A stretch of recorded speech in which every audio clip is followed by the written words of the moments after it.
साथीहरु यो नेपाली भनेर चाहिँ हैन यसरी चाहिँ दिनको चाहिँ $20 दिन्छु भनेर स्क्याम भइराखेको छ जसको बावजुद चाहिँ तपाईले भ्यालिड पासवर्ड मागिराखेको छ हैन। अब मैले चाहिँ यो सुरुमा पनि के भने अब तपाईहरुले यहाँ चाहिँ पज गरेर पढ्नु होला हैन। मैले चाहिँ सर्टकटमा चाहिँ के भने भन्दाखेरि चाहिँ यदि तेरो पासवर्ड छ भने त्यसको स्क्रिनशट पठाएछ डकुमेन्टेसन हैन।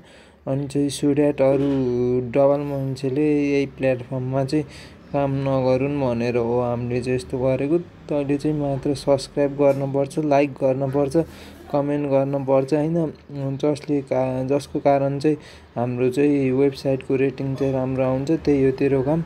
अनि चाहिँ यसरी पठा भनेर अझ दुईटा स्याम्पल पनि पठाइदिए है। यो तोपेन्द्र नेपाली र यो कसको यो सुशील कुमारको यसरी पासवर्ड पनि पठाइदिएछ। मैले चाहिँ अनि चाहिँ किन पासवर्ड मात्र हुन्छ त नि अरु डकुमेन्ट हुँदैन भन्दाखेरि चाहिँ अब यो कम्पनीको कन्डिसन हो।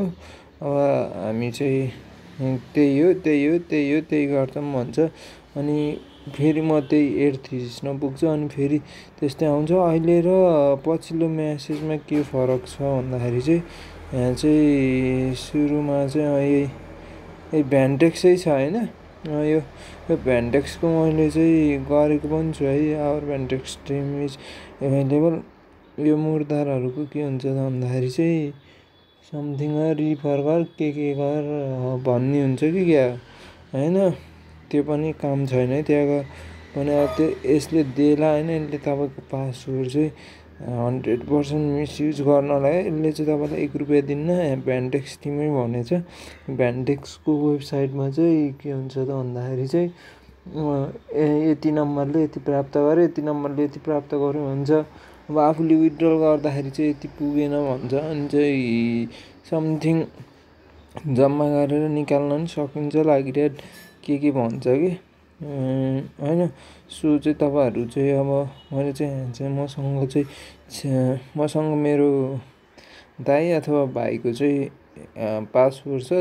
त्यसलाई आधार मानेर गर्न सकिन्छ कि सकिदैन भनेर सोधेको छु। अझ यसले चाहिँ के भन्छ त भन्दाखेरि हामी चाहिँ वुमेन हो हैन। अनि नट मेन हो एन्सर यु हैन। अब यी मदर फकरहरु हुन् हैन। यिनले चाहिँ तपाईको गार्ड काट्छन् है। सो गार्ड फाड्दिन्छन्। सो आफ्नो गार्ड फाड्नबाट चाहिँ बस्नु होला भन्दै चाहिँ यस्ता स्क्यामलाई चाहिँ इग्नोर गर्न अनुरोध गर्दछु। Thanks for watching.